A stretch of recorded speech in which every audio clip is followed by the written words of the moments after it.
Sergeant Major Kane looked out over his assembled breachers, their matte black assault armor barely reflecting the bright lights of the launch bay. "All right, breachers, listen up. Today we crack the Tarkossian orbital fortress over Kolthar. Intel shows they've got a standard diamond formation of pulse-ion cannons protecting a concentric sphere layout around the core. Nothing we haven't breached a dozen times before." The breachers pounded their armored fists against their chests and roared approval. Kane continued, pacing before them like a chieftain rallying his warriors for a raid. "Their defenses are designed to repel capital ships or missile volleys, not a specialized strike team punching a hole straight into their heart. We'll be going in hard and fast through a weak point spotted in the aft ventral quadrant." He tapped a button on his gauntlet display, a holographic model of the fortress appearing before them, rotating slowly. "Once we breach, Hawkins takes red team starboard while I lead blue team portside. Sweep and clear security bulkheads until we reach the central sphere and the reactor bay." The assembled Marines nodded silently, focused and ready. They were the elite breacher shock troops of the United Terran Federation, inheritors of centuries of daring assault doctrine passed down from the legendary 21st century special operators. Where other races hesitated when faced with formidable orbital defenses, the humans relished the challenge, finding ways to overcome any obstacle through equal parts creativity, technology, and courage. Kane's ice-blue eyes gleamed with predatory excitement behind his faceplate. "The Tarkossians think their fortress is impregnable. They believe that nothing could possibly breach that thick neutronium shell protecting their precious guns. Let's show them how very wrong they are." The Marines howled their battle cries, pumped up and hungry for action. Transport alarms blared, the magnetic containment field dropping as the specially modified assault shuttle maneuvered into the bay. The rear loading ramp extended with a hiss of hydraulics. "Seal helmets and check gear. We breach in T-2, shouted Kane over the din.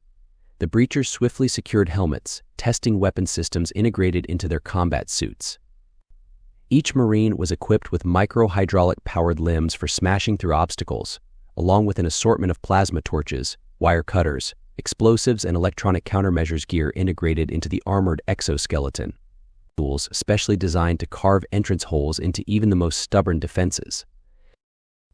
Sergeant Hawkins, leader of Red Team, clasped forearms with Kane. Though the men couldn't see each other's faces behind the tinted faceplates, they had fought countless battles together. This was just another mission. "See you on the inside," Sergeant Major said Hawkins, his voice cracking over the suit's external Vox amplifiers. "Try to keep up," Hawkins laughed Kane as he strode up the ramp, slapping the man on his armored shoulder. The breach teams filed into the assault shuttle, taking positions on shock-absorbing benches along the sides of the cramped passenger compartment as the armored door slammed shut behind them. Acceleration pressed the Marines back into their seats as the shuttle blasted out of the hangar, weaving between the engines of the Terran battlecruiser orbiting high above Kolthar. 1 minute to target, reported the pilot over the internal comms. The breachers said nothing, running through weapons checks and suit diagnostics, each Marine psyching himself up for the imminent clash.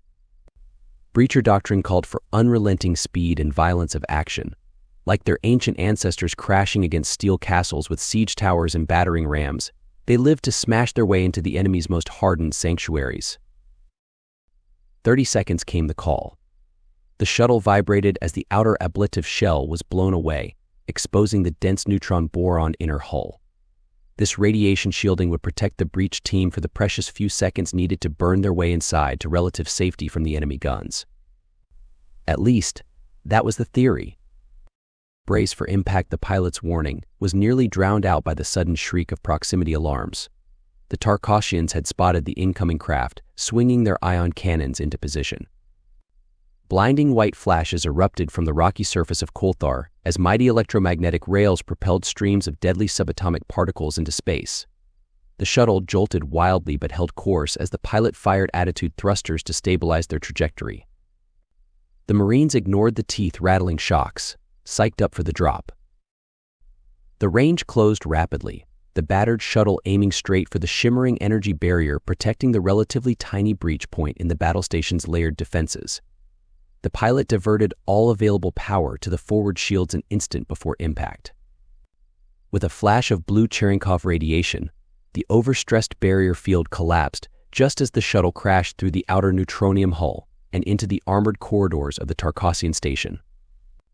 Emergency bulkheads slammed shut on all sides as the shuttle skewered through several layers of deck plating before coming to rest, partially buried in the station's superstructure. The rear hatch blew off, and Sergeant Major Kane stormed out, plasma rifle blazing. The rest of Blue Team fanned out behind him, Hawkins and Red Team spilling from the other side of the ruined shuttle. Alarms wailed at the sudden decompression, the breach teams maglocking their boots to the deck plates to keep from being sucked out into space through the gaping wounds torn through the orbital fortress. The first Tarkossian responders rounded a corner and ran straight into the human breach teams. Brief surprise registered on their fanged faces before being blotted out by rapid reflexes honed over countless hours of tactical drills. Rippling fields of coherent energy erupted down the corridor, plasma bolts and ionized particle beams crisscrossing through the panicked melee.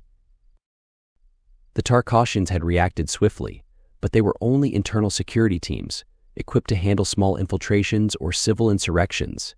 They were no match for 2 squads of elite Terran breachers. The desperate aliens quickly collapsed under the savage human assault.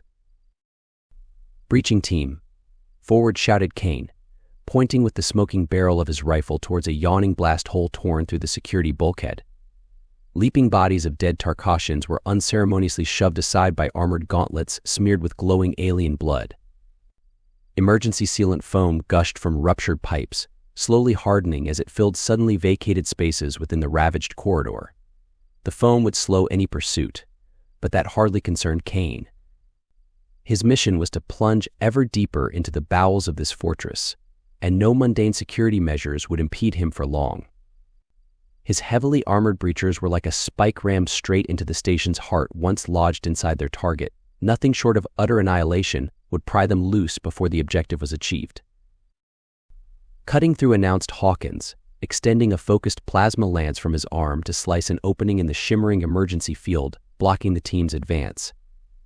Showers of sparks erupted under the 10,000-degree plasma stream as Hawkins swiftly traced an entry point wide enough for 2 men to pass through abreast. Kane fired a microgrenade from his shoulder launcher down the newly opened passageway beyond. A thunderclap shook the walls and rattled helmets as the breaching charge blew the next bulkhead open. Kane was first through, his men close behind in textbook-bounding advance formation. One fire team covered the next as each breached the next obstacle. There would be no slow pecking at external defenses with these daring raiders. The Terran doctrine relied on achieving immediate shock and chaos through relentless momentum straight into the enemy's vulnerable vital systems. Deck by deck, the breacher teams fought their way closer to the spherical central reactor bay, the throbbing heart of destruction high above the atmosphere of Kolthar. Missile strikes or capital ship guns might scar the surface, but the humans were determined to plunge a blade straight into the station's vulnerable core. Troopers who had never faced a breacher assault crumpled before the fury of the relentless humans, even as they transmitted desperate pleas for reinforcements against this unprecedented attack. Several decks later, the teams finally encountered dedicated zero-G assault troops. The Tarkossians reacted swiftly to this new threat, maneuvering to surround and isolate the breachers from their goal through a series of coordinated counterattacks. But by this point, Kane's HUD marker showed only 3 more levels until the reactor bay, and he could practically smell it. No mere internal security force could stop them now. They were so damn close. The desperate battle against the Tarkossian assault squads raged up and down zero-G passageways, across rotating HAB sections, through hydroponic gardens and water reclamation plants. Nothing slowed the progress of the Terran breachers as they blasted, smashed, and cut their way forward against increasingly stiff resistance. The bodies of dead aliens and destroyed defense turrets floated in the breachers' wake amid swirling clouds of crimson blood crystals. Finally reaching the reactor bay doors, Kane's team set their breaching charges in sequence while Hawkins' squad provided covering fire against the Tarkossian assault teams, still doggedly trying to terminate these interlopers. There would be no help from reinforcements. The breacher doctrine relied on speed and decisiveness, not gradual attrition and slow advancement. They would achieve their objective quickly or die trying no drawn-out sieges for these modern warriors. "Breach on my mark," ordered Kane, taking position beside the entry hatch they had just wired with linked explosive discs and thermite paste.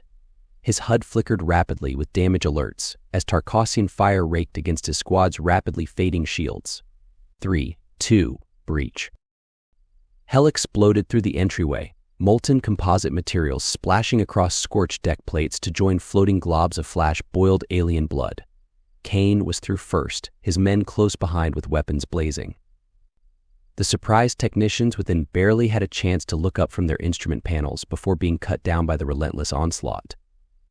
Kane detached a cluster charge from his belt and expertly activated the magnetic clamps, slapping it down upon the emitting array of the colossal singularity reactor dominating the center of the compartment. Demo set. Perimeter defense, he barked. His men spread out around the spherical chamber, forming an armored wall bristling with plasma repeaters and automatic grenade launchers, daring the depleted Tarkossian assault teams to come dislodge them. Kane established a remote uplink to his cruiser, still dueling the Tarkossian battle fleet in high orbit. Strike team to Overlord actual. Mission accomplished, payload attached. Ready for extraction. Copy, strike team, came the clipped reply from the Terran flagship. Extraction inbound, ETA 3 minutes. Well done. Kane allowed himself a feral grin behind his faceplate at those final words. Another impenetrable fortress cracked wide open and awaiting annihilation. Command was right, they had done well this day. Breacher doctrine had carried the day once more, never failing in over 300 years since their formation. A few minutes later, assault shuttles emblazoned with fierce Terran symbols touched down within the ravaged landing bay originally torn open by the Breacher's bold arrival. Survivors dashed aboard, avoiding sporadic parting shots from Tarkossian security teams still gamely trying to repel these audacious raiders, even as their doom counted down to damnation a few decks below.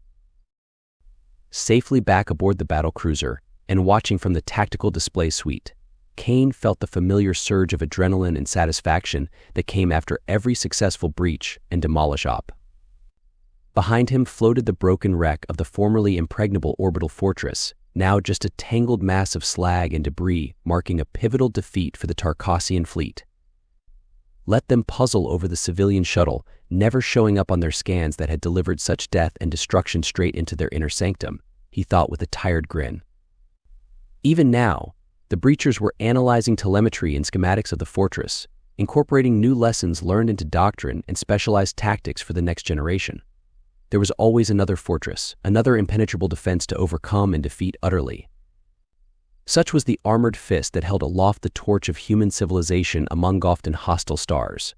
None could stand before Breacher teams unleashed, thought Kane with pride. We scaled the most formidable barriers, smashed through the thickest defenses, and stride straight into the enemy's beating heart. That is our special art, unique among the known galaxy. We are Breachers, and we shall never be stopped.